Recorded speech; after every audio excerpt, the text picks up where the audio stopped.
Welcome back to an Introduction to Real Analysis. Now Chapter 3, Section 4, Uniform Continuity. So we made a point back when we originally defined continuity to say that the delta in the definition depended on your choice of point in the domain, C. Formally, f is continuous on a set if it is continuous at every point in the domain. Here it is. For every point in the domain, f is continuous at C. So for every epsilon, there is a delta, which now, this delta can depend on both epsilon and C, such that this chain of things holds. However, there are situations when it's an advantage to be able to pick a delta that doesn't depend on C. Maybe it depends on epsilon, that's fine, but whatever epsilon is, we want our choice of delta to not depend on where we're looking. So we formally give a name to this concept. Two adjacent universal quantifiers can be interchanged willy-nilly. Okay, there's logical equivalence between exchanging these two universals, but an existential quantifier, to move it around with these universals, definitely changes the definition. So here is that definition. Suppose you have a subset of the reals and a function with that as its domain. Now, for every epsilon, there is a delta. So that order is the same. First, for every epsilon, then there is a delta. But now, for every choice of x and c, if x is within distance delta of c, then f of x is within distance epsilon of f of c. That is called being uniformly continuous on a set. Here's the formal operations.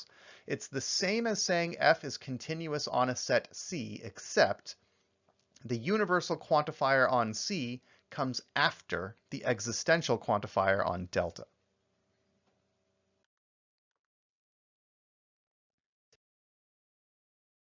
Take a look at the following example. This isn't in the text. Suppose f is uniformly continuous on a set. Then the function is continuous on that set. Okay. This is actually an exercise in the text, but I feel it's worth actually pointing out and ruining the surprise, so to speak. So we need to show that f is continuous at every point in the domain. Here is what we need to show. At every point in the domain, we are continuous at that point. So let C be an arbitrary point in the domain. Let epsilon be an arbitrary positive number. But our assumption is that f is uniformly continuous, so ignore the fact that we've already picked C. Use only that we have picked epsilon. Here's the definition of uniform continuity, which is our given. So since epsilon is positive, there must exist a certain delta. So with this delta picked, and now let's use the C that we've already picked, for any x we must have, if x minus c is less than delta in absolute value, then f of x minus f of c is less than epsilon in absolute value, which is exactly what we needed to show to get continuity. So basically, uniform continuity lets us pick delta, which depends on epsilon but does not depend on c. So if c happens to be given to you in advance, you can definitely find a delta that works, the one that will work for every c. The converse, however, is not true. You can be continuous on a set without being uniformly continuous on a set, and there's an example coming up soon that illustrates this point. Also, a function can fail to be uniformly continuous on a set while it is uniformly continuous on certain subsets. The definition for uniform continuity is uniformly continuous on a set. So it might be uniformly continuous on a certain set while not being uniformly continuous on a bigger set. Let's take a look at an example. We're just going to take the squaring function on the interval from 0 to 1. We're going to prove that this is uniformly continuous. So let epsilon be arbitrary but positive. We now need to pick a delta that will satisfy the definition of continuity everywhere, and we're going to pick epsilon over 2. Pick any 2 points in the domain, but assume that they are within delta of each other. And remember, we picked delta to be epsilon over 2. Now what we need to show is that f of x minus f of c in absolute value is less than epsilon. However, x and c are both between 0 and 1. So x plus c is definitely no larger than 2. So f of x minus f of c, we do a classic difference of two squares factoring here. X plus c is less than or equal to 2. and x minus c is less than or equal to epsilon over 2. So we do in fact get a less than epsilon here. So the squaring function is uniformly continuous on the interval from 0 to 1. Another example, essentially the same one, we're still looking at f of x equals x squared, but by changing the domain to be all real numbers, we're not going to be uniformly continuous. Well, we have to look at what not being uniformly continuous would mean. In parentheses, we have uniform continuity on the set S. Let's negate it. There exists a positive epsilon, so that for any positive delta, there exists a specific choice of x and c in the domain, so that the conditional statement fails, the hypothesis is true, and the conclusion is not. We need there to exist a certain epsilon which is positive. We don't have a lot to work with. Let's just hope epsilon being 1 will be workable. So we're picking epsilon to be 1. Now let delta be arbitrary, and now we need to pick x and c very specifically. We want this to be true as well as this. So we're going to pick x to be any real number larger than 1 over delta. Then we specifically pick c to be x plus delta over 2. Since c is just x plus delta over 2, the distance between x and c is half delta, which is definitely less than delta. So we are satisfying this condition here. Now let's see about this one there, where epsilon is 1. Well, f of x is just x squared. F of c is c squared. If you actually just work through the algebra of what c squared is, you get x squared minus this quantity squared. The x squareds will cancel. What remains, in absolute value at least, is x times delta plus delta squared. X is positive, delta squared is positive, so this is really just x delta plus delta squared. That's bigger than x delta by getting rid of the delta squared. And now x times delta is larger than 1, which was our choice for epsilon. So absolute value of f of x minus f of c, bigger than epsilon. Another example, look at 1 over x. It is continuous on the interval from 0 to 1, but it is not uniformly continuous. Again, we're going to use epsilon equals 1. Let delta be an arbitrary positive number. Since we need this to work for any delta, how does delta play in? It's the distance between 2 points in the domain. Without loss of generality, you assume that to be small, so let's assume it's less than 1. Pick any point between 0 and 1, but specifically make x less than delta. Now pick c to be half that.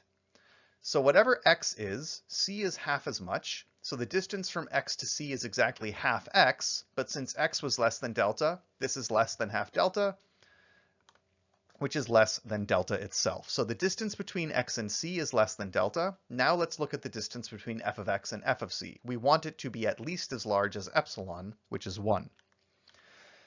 Here's f of x, here's f of c. By giving them a common denominator, we get this right here. Now just use the fact that c is exactly x over 2 and work through the arithmetic. Okay, the halves cancel, 1 power of x cancels, 1 over x is what remains. But since x was less than delta, 1 over x is bigger than 1 over delta. We assumed delta to be less than or equal to 1, so 1 over delta is at least as large as 1, aka epsilon. So 1 over x is continuous without being uniformly continuous on this interval. What was really the point of these previous examples? You can be continuous without being uniformly continuous. It's not an empty definition. It really means something different. In the first example, we had x squared on all reals. The domain was not bounded. In the second example, we had 1 over x on an interval that wasn't closed. It didn't contain its endpoints. What we're now going to show, however, is that if you have continuity on an interval that is closed and bounded, then you can conclude uniform continuity. So here it is. Suppose f is continuous on a closed bounded interval, then in fact it is uniformly continuous on that same closed bounded interval. How this? We're actually going to work backwards, which is to say we're going to prove the contrapositive, the logically equivalent contrapositive. Assume that f is not uniformly continuous on the interval. We need to derive that it's not even continuous. The negation of uniform continuity is that there exists a positive epsilon, so that for every delta, something happens. So for each choice of delta being 1 over n, there are two points in the domain within delta of each other, such that in the range, the corresponding points are at least epsilon apart. So this is not being uniformly continuous. But note, xn and cn are now sequences drawn from a bounded set. Also, because the distance between them is less than 1 over n, that distance collapses down to 0. Because xn and cn are bounded sequences, we can use our old friend Bolzano-Weierstrass, pass to a subsequence so that xnk is converging to some x. And again, because xn belongs to this interval including its endpoints, the limit also belongs to the same interval, possibly an endpoint. But cnk minus this limit x, we just do our standard trick of a plus minus the same thing, triangle inequality right here. This converges to 0 because xn minus cn converges to 0, therefore this subsequence does as well. And since xnk is converging to x, this term also converges to 0. So we squeeze this down to 0. In other words, once we pass to a subsequence where xnk converges to something, cnk is automatically converging to the same thing because the distance between the x's and the c's goes to 0. So now we have a sequence of points in the domain converging to x, and a sequence of points in the domain converging to the same thing, and the point where it's converging is a point in the interval from a to b. But f was assumed to be continuous on this interval. So, since xnk is converging to x, f of xnk must be converging to f of x of cnk must be converging to the same thing. But back on the previous slide, these xn's and cn's were assumed to have their images in the range at least epsilon apart. So they cannot both be converging to the same thing. In other words, assumption of continuity, along with not being uniformly continuous, gives us a contradiction. So if you're not uniformly continuous, you cannot be continuous, at least when your domain is an interval including the endpoints. So there we have it. Okay, going back to the original statement, if you are continuous on a closed bounded interval, then you must be uniformly continuous on that same closed bounded interval. Again, this is really better phrased using the term compact, which we kind of try to avoid, but I just like throwing it out there. If this is your first time through an analysis course, don't stress about it. But if you're coming back to review, this is really what's going on. A function which is continuous on a compact set must be uniformly continuous on that set. This is a fairly important result in analysis. Which brings us to the notion of continuous extensions. So if a function is uniformly continuous on an open interval, you can define what its value, quote, should, unquote, be at the endpoint. So the key is the following lemma, which has a lot of other uses as well. Specifically, uniformly continuous functions preserve Cauchy sequences. We'll formally state this in a moment, what I mean by that. The new issue really is that a Cauchy sequence can have a limit without the limit being in the original domain of the sequence. So here's that lemma. Let S be a set and f be a uniformly continuous function on that set. Suppose you have a Cauchy sequence in the domain.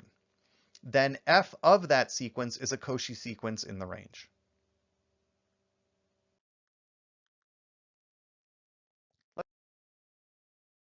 Let's prove it, recalling some older definitions, specifically uniform continuity and Cauchy sequence. Clearly they're relevant.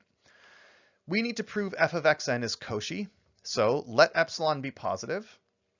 But since epsilon is positive and f was assumed to be uniformly continuous, there is a delta where all of this works out. So there is a delta so that for any 2 points in the domain, if you are within delta in the domain, you must be within epsilon in the range. However, our original sequence xn is a Cauchy sequence in the domain. Because we've assumed it's Cauchy, there is a cutoff point past which all points in the sequence are within delta of each other. This works for any positive number, we're just using delta instead of epsilon.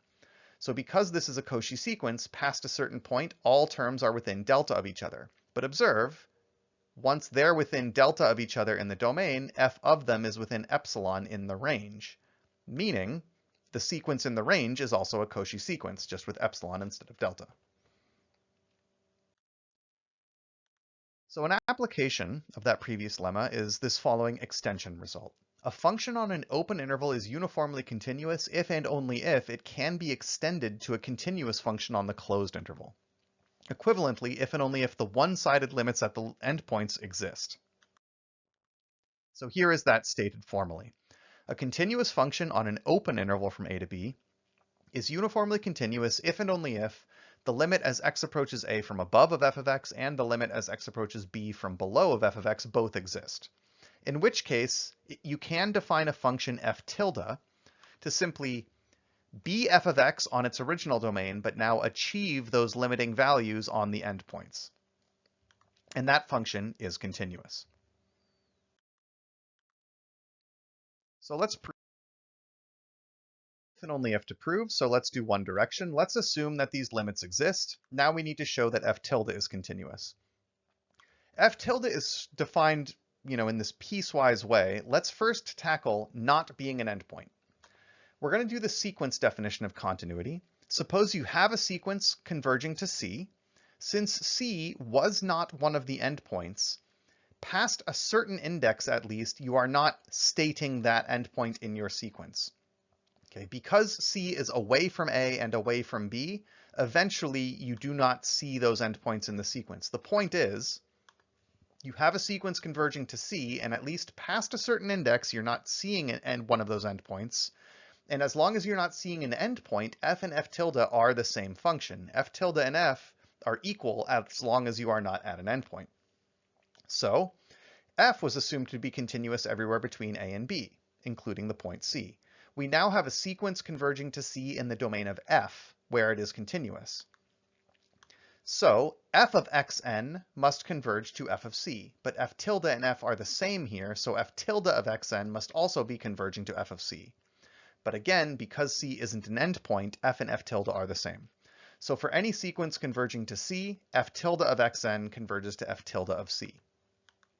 Therefore, we've shown continuity everywhere except for an endpoint. This isn't a great surprise because f tilde is simply equal to f on this entire interval from a to b, and f was continuous, so is f tilde. The real point is what happens at the endpoints. So let's look at an endpoint. For any sequence converging to A, first let's play the following assumption. We never state the actual endpoint A. And again, the purpose of this kind of assumption is that if you're not stating the endpoint A, f tilde and f are the same. And our assumption was that if you're only looking at x as you approach A from above, you must be approaching L sub A, but that is f tilde. So if xn approaches A, with xn possibly equaling A, the only distinction that really shows up is whether you actually state that endpoint or not. If you state that endpoint, f tilde, by definition, spits out L sub A. If you are not stating that endpoint, f and f tilde are the same thing, and the f terms are converging to L sub A.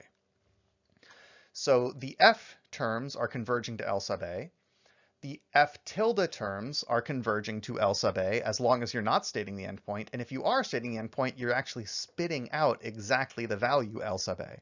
So one way or another, your sequence must be converging to L sub A. In other words, f tilde is continuous at A. And the argument is not substantially different to show continuity at the right endpoint B.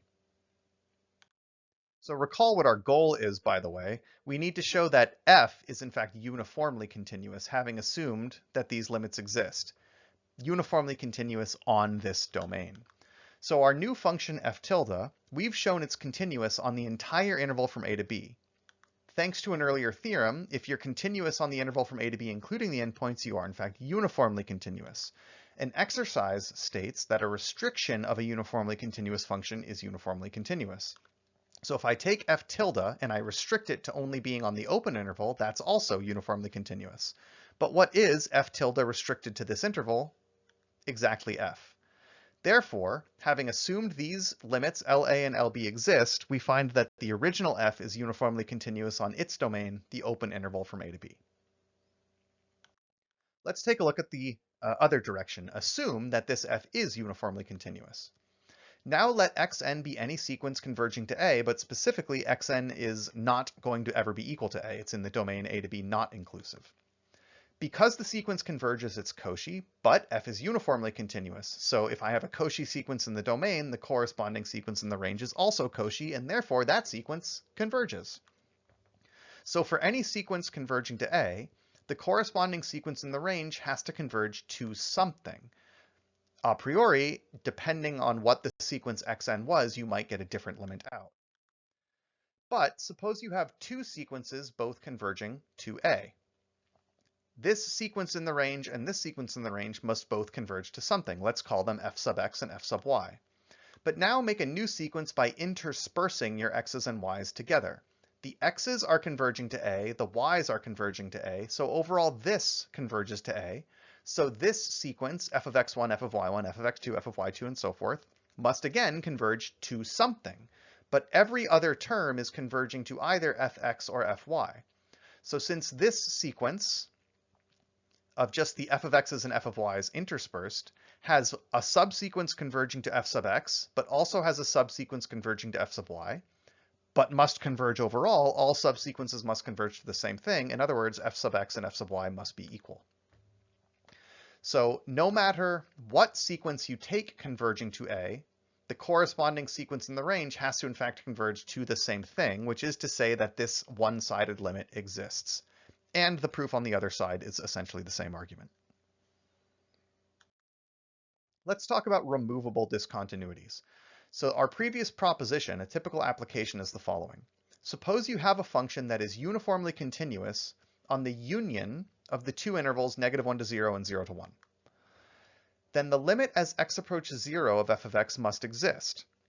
Okay, uniform continuity will allow us to take a one-sided limit here and a one-sided limit here and get that those two one-sided limits are equal. So we can, in fact, assign a value to the function at 0 and get continuity all the way from -1 to 1. A silly little example is the function x over x. Now, x over x is just 1, except at x equals 0, where it doesn't have a value. So x equals 0 isn't even in the domain. I can't talk about being continuous there. But what we can do is we can declare I want this function to take the value 1 at x equals 0 and fill in the discontinuity. So even though we had a point not in the domain, uniform continuity let us find what the value should be, loosely speaking. Okay, another definition. Suppose you have a set in the reals. A function with that domain is called Lipschitz continuous if there is a fixed constant k, so that for all points in the domain, the corresponding distance in the range is less than or equal to that same fixed k times the original distance in the domain. Which leads directly to the following proposition. If a function is Lipschitz continuous, then it is uniformly continuous.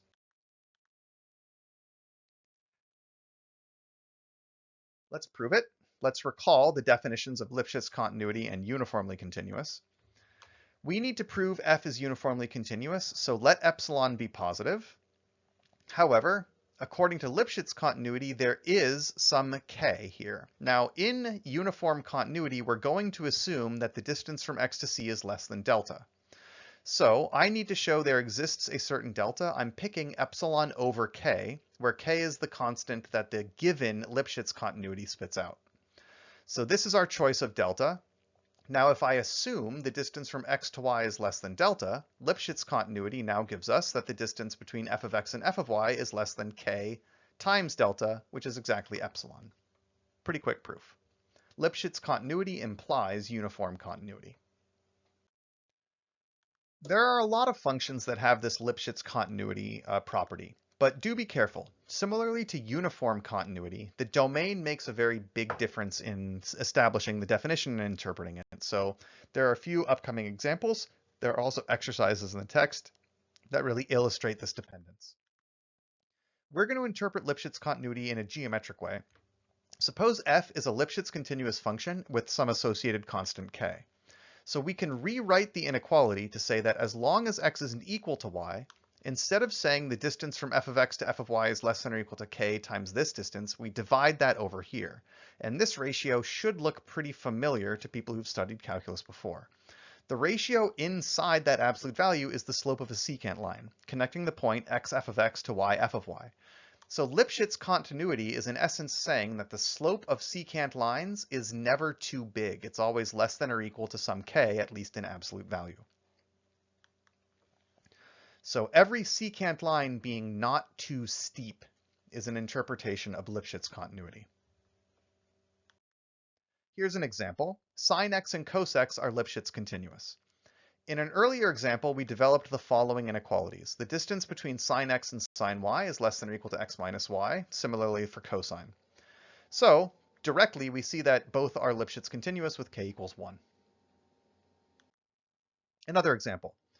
The function root x, at least when the domain doesn't go all the way to 0, and we're going to cut it off at 1, is Lipschitz continuous.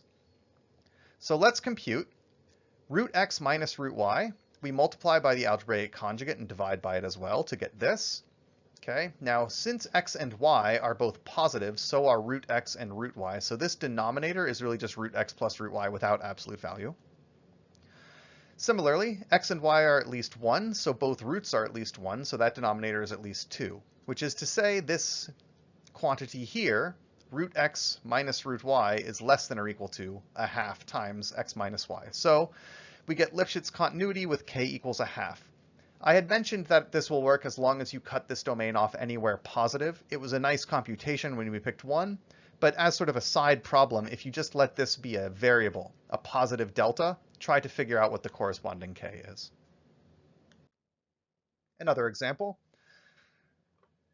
The root function, when we do extend all the way to 0, is not Lipschitz continuous. So we're going to pick a specific sequence of points, 1 over n squared and 1 over 4n squared. Okay, so the square roots of these are 1 over n and 1 over 2n. Therefore, if I compute this ratio, f of xn minus f of yn over xn minus yn, it's algebraically a little unpleasant, but we end up with, quite straightforwardly, 2n over 3. Since n is going to infinity, this is definitely not bounded. So the slope of the secant line, not bounded in absolute value, therefore the function is not Lipschitz continuous. In that example, we saw that we were Lipschitz continuous on 1 infinity, but not 0 infinity. So as I mentioned, you can do a side problem and cut this domain off at any positive number and still work through Lipschitz continuity. In other words, the problem is somehow exactly at 1 point 0. But root x is, in fact, uniformly continuous on the entire domain from 0 to infinity. So we're not going to go ahead and prove this. It's doable, and there are some hints here. But the real point here is that Lipschitz continuity implies uniform continuity, but not vice versa. So let's go over this section. Uniformly continuous on a set versus just being continuous on a set, the real distinction is the order of two quantifiers. Once you establish a desired closeness in the range, that's our epsilon, is there a closeness in the range, delta, that works at every point, that's uniform continuity, or at every point, is there such a delta? That's continuity. The most important theorem in this section, at least for how we're going to work with it later, was that result that if you are continuous on a closed bounded interval, then you are uniformly continuous. We'll reference this later when we talk about Riemann integration. And I think that's the only time we're going to reference it later. But broadly speaking, that is a fairly useful result to remember.